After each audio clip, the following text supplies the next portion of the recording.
They used to say it every year like clockwork. There's no room for you this time. Same words, same smile, same lie. It started as a joke, maybe a cruel one. My sister and her perfect little family took over my parents' house every December. They filled every room, every chair, every photograph with themselves, their noise, their children, their stories. And me, I became the shadow that carried gifts and left early. I told myself I didn't mind. That space was just a thing. That love didn't need a room. I was wrong. This year, she called again. Same voice, same tone. Can we stay at your place? Ours is under renovation. For a second, I didn't answer. I just stared at my reflection in the window. The same man who'd been exiled from his own bloodline.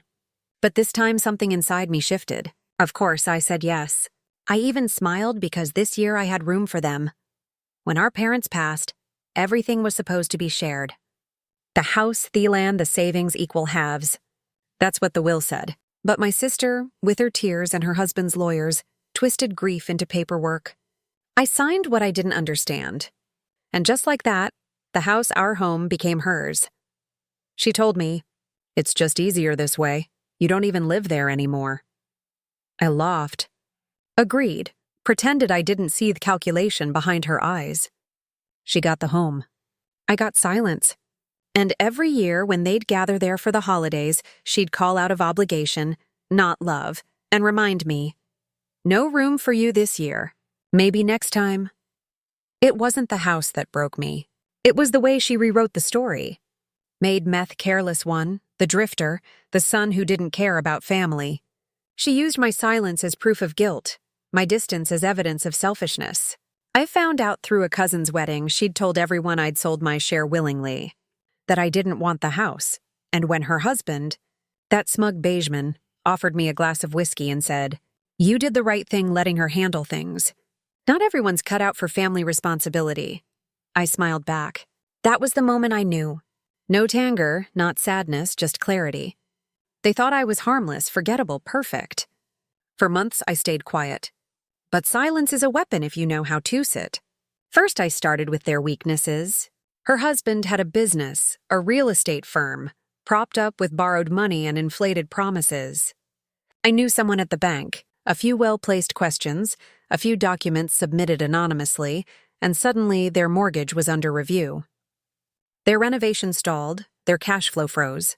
Meanwhile, I bought property under another name near the old family house, a small estate discreetly luxurious, a place with space and cameras. Then I called her, told her my home was open.